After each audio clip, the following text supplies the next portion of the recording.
Mais um devocional Intensa no Ar, onde conhecemos mais do Pai e nos aprofundamos nele.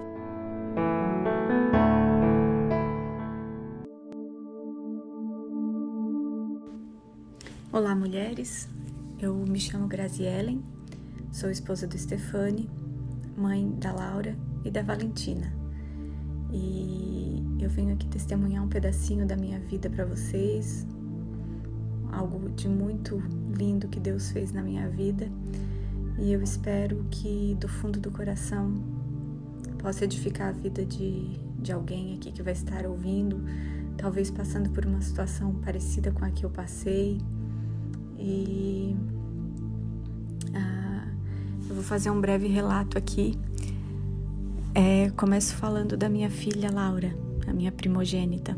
Hoje ela tem 14 anos e ela nasceu em outubro de 2007.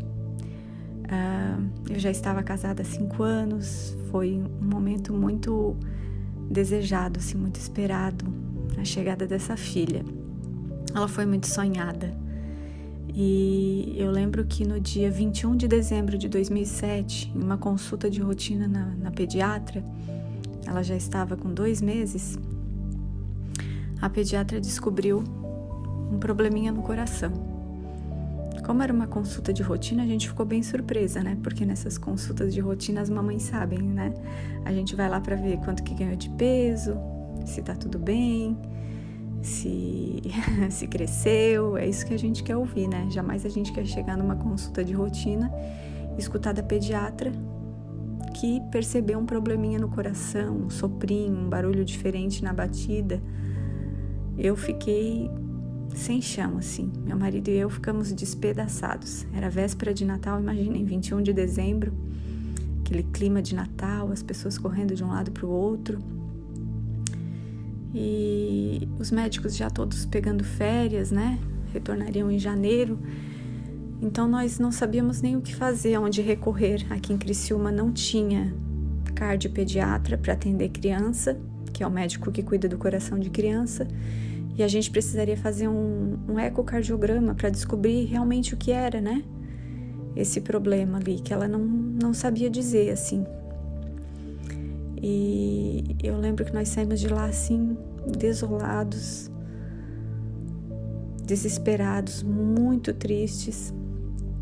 E aquele exame teria que ser feito por uma médica, um ecocardiograma, por um pediatra, né, que cuidasse de coração de criança, mas isso só tinha em Floripa. A gente só conseguiria essa consulta lá para janeiro, fevereiro. Aí vocês imaginem passar Natal, virada de ano, tudo com essa angústia, sem saber o que ela tinha. Meu marido foi no Hospital São José, lembro assim, com ela nos braços, e pediu por favor para um cardiologista que ele encontrou lá que fizesse esse exame nela, né? Pelo menos para dizer pra gente o que ela tinha, para tranquilizar um pouco o nosso coração. E aí esse médico fez, ele descobriu que ela tinha 2 furinhos no coração, mas que o ideal seria que a gente fizesse esse exame com a cardiologista especial para criança mesmo, né? Então, a partir dali, a gente começou a acompanhar esse probleminha dela com a cardiologista, e ela nos disse que esse probleminha não era tão incomum, né? Acontecia com bastante crianças, que talvez poderia ser solucionado espontaneamente até uns 4, 6 anos de idade no máximo, e que nós acompanharíamos, né, com consultas primeiramente semanais, depois mensais, talvez depois semestrais, e até que quando ela atingisse um tamanho um pouquinho maior, ela teria que pesar pelo menos 25 quilos, a gente poderia solucionar esse probleminha com cateterismo, caso não fechasse espontaneamente.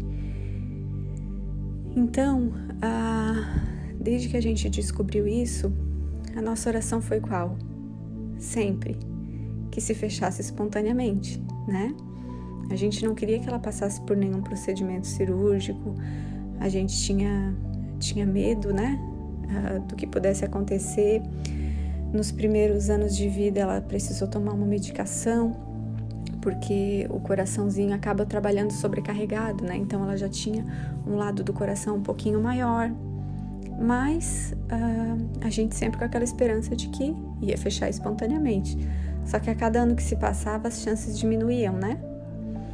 Então ela fez 1, fez 2, a gente continuou acompanhando, fazendo essas consultas sempre lá em Floripa, uma médica muito abençoada, sempre com uma palavra certeira, assim, que nos trazia paz e segurança para o nosso coração. Só que o tempo foi passando, e como não fechou espontaneamente, a médica disse: olha, eu acho que tá chegando na hora de a gente começar a pensar na possibilidade de fazer um cateterismo, porque a Laura não pode chegar na vida adulta com esse probleminha, porque agora na infância isso não traz problema para ela, mas quando ela for maior, quando ela tiver os seus 30, 40 anos, às vezes ela pode ter um problema mais grave do coração, decorrente a esse tempo todo que ela ficou com o coração trabalhando sobrecarregado. Então isso precisa ser corrigido antes de ela entrar na idade adulta, corrigido ainda na infância. Como ela já atingiu o peso que a gente precisava, a gente vai encaminhar ela para fazer esse cateterismo, mas é uma cirurgia super simples. Ela vai ficar no máximo umas 2 noites no hospital, 1 noite na UTI, cirurgia feita por catéter, recuperação muito rápida, e a gente ficou bem balançado, ficou bem triste, porque não era isso que a gente queria, né? Não era. A gente sempre orava pedindo para que fechasse espontaneamente, para que... A nossa oração sempre foi essa. Mas graças a Deus a Laura sempre foi muito saudável. Ela sempre foi muito ativa. Ela fazia esportes e era uma criança sempre muito doce, muito amável, sempre alegre. E eu me perguntava: meu Deus, mas será mesmo que eu permito que a minha filha se submeta a isso? Meu marido e eu ficávamos bem apreensivos, né? Porque a gente pensava assim: ela não aparenta problema nenhum, né? E submeter ela a esse tipo de cirurgia nos traz um pouco de medo. Mas enfim, a médica nos orientou que era o melhor. E então nós fomos fazer essa cirurgia de cateterismo, né? Esse cateterismo para fechar esse buraquinho ali no coração. E quando chegou lá no dia da consulta, fizemos todos os exames, tudo. Ela estava muito nervosa, chorava muito, assim. E eu lembro que os médicos permitiram que eu fosse com ela até o centro cirúrgico. Aí lá, quando ela já estava completamente anestesiada, adormecida, eu saí e eu entreguei ela nas mãos de Deus. É difícil eu conseguir falar sobre isso sem me emocionar, porque foi um momento bem difícil. Algumas horas depois do procedimento, o médico apareceu na porta, assim, meu marido e eu estávamos lá bem apreensivos, esperando a notícia. E aí ele balançou a cabeça assim negativamente, e aquilo ali me deixou sem chão. Aí então ele falou que eles não conseguiram realizar o procedimento, porque durante a cirurgia ele descobriu uma membraninha que impedia do catéter chegar lá no coração. E que ele não conseguiu fazer o procedimento, infelizmente. Ela, que estava tudo bem com ela, mas que ele não tinha conseguido solucionar o problema. E daí eu falei... E eu já estava chorando nessa hora, assim. Eu lembro quando o médico apareceu lá na porta, na hora eu desmoronei, assim. Eu caí de joelhos na frente dele. Meu marido e eu chorávamos muito, porque o rosto do médico era de frustração, assim, né? Que não tinha conseguido, não teve sucesso, né? Mas enfim, graças a Deus que estava tudo bem com ela. Aí eu perguntei: doutor, e agora? Ele falou: agora vocês vão ter que partir para uma cirurgia cardíaca, né? É a única solução. Daí eu falei: tá, mas isso tem que ser quando? Tem que ser agora? Ele disse: não, ela vai acordar, vai se recuperar, vocês vão voltar para casa e vão pensar na melhor hora de fazerem isso, né? Talvez daqui uns meses, vocês agendem essa cirurgia. E eu falei, doutor, como que é essa cirurgia? Ele disse, uma cirurgia cardíaca, a gente precisa abrir o peito, precisa serrar o osso. Eles falam assim com uma naturalidade, como se fosse uma coisa muito simples, né? Mas para um pai e uma mãe ouvir isso é algo bem assustador, assim.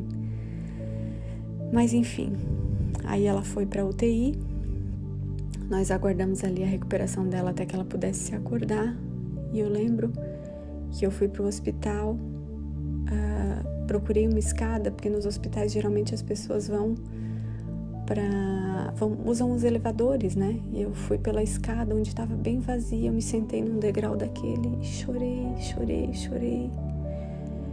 Angustiada demais, ali eu derramei todo o meu coração para Deus. E eu lembro de ter feito essa oração, eu disse, Senhor, eu lembro que quando tu estava indo para a cruz, tu pediu que se fosse possível que passasse de ti aquele cálice sem que tu bebesse, mas que se não fosse possível, que fosse feita a vontade do Pai. E a minha oração agora é a mesma, Pai. Eu entrego a Laura nas tuas mãos. Eu não queria que ela tivesse que se submeter a uma cirurgia cardíaca. A minha oração sempre foi para que esse problema fosse solucionado espontaneamente. Mas eu creio que se tu permitiu esse deserto, eu creio que se tu permitiu tudo isso, tu vai estar conosco. E dessa data até a data da cirurgia cardíaca que nós marcamos, foram mais ou menos uns 6, 7 meses. Foram os meses mais difíceis e angustiantes da minha vida, apreensiva, pro dia da cirurgia, né? Se ia dar tudo certo, porque eu já tinha entregue a vida dela na mão de Deus. Eu confiava, mas a gente é humano, né? E tem medo, e tem momentos que a gente duvida mesmo. Mas eu quero dizer para vocês que apesar de ter sido os meses mais angustiantes, mais difíceis da minha vida, foram os meses que eu mais senti a presença de Deus. A presença do Espírito Santo era palpável na minha vida. Eu acordava de manhã, antes de lavar o rosto, eu olhava no espelho e eu dizia, bom dia, Espírito Santo, eu sei que tu tá aqui comigo. Eu tomava café e o Espírito Santo estava ali. Quando eu entrava no meu carro para dirigir, eu tinha que tirar a bolsa de cima do banco do caroneiro, porque eu sentia como se ele fosse realmente ocupar aquele lugar, sabe? Eu sentia como se ele fosse sentar ali do meu lado. E a presença de Deus me acompanhava em cada minuto do meu dia, em cada minuto. E cada vez que eu tinha medo, e cada vez que eu me sentia triste e angustiada, o Espírito Santo estava ali. E o que eu quero dizer para vocês com esse testemunho é que a Laura passou pela cirurgia. Foram momentos difíceis, de medo, mas a cirurgia foi muito bem sucedida. Os médicos ficaram admirados com a recuperação dela. Eles calculavam 7 dias de UTI, ela ficou só 2. No primeiro dia que ela voltou para o quarto, ela já conseguiu levantar da cama. E, enfim, a cirurgia foi um sucesso, foi uma bênção. Deus cuidou da gente em cada momento. Um casal de amigos, porque a cirurgia aconteceu lá em São Paulo, e um casal de amigos aqui de Criciúma estavam lá na mesma época da cirurgia, sabe, para nos cuidar, para nos amparar, para nos trazer aquele conforto, porque nós estávamos longe da família, com medo, né, com o coração cheio de incertezas, e o Espírito Santo ali, Jesus cuidando de tudo, cuidando da gente. Tão lindo o cuidado de Deus. E eu quero, com esse testemunho, dizer para você que talvez você está passando por um momento muito difícil, né? O seu coração está quebrado, você está assim sem forças, às vezes nem para orar, nem para pedir ajuda. Você não consegue às vezes nem falar, só chora. Mas diz na Bíblia que o Espírito Santo, ele conhece até os nossos gemidos. Então mesmo que você não consiga orar, mesmo que você não consiga falar o que você está sentindo, o Espírito Santo conhece teu coração e tem um propósito. As nossas cicatrizes têm que servir para curar outras pessoas. E eu sei que toda essa dor, todo esse medo que eu passei, hoje, graças a Deus, ela está super bem, está curada, né? Tem uma vida saudável, tranquila. E eu sei que isso tudo serviu para que hoje eu pudesse testemunhar e ajudar alguém, né, que está passando por um momento difícil. A sua cicatriz também vai ajudar a curar outras pessoas. Eu espero do fundo do coração que tenha edificado a vida de vocês. Um grande beijo. Deus abençoe.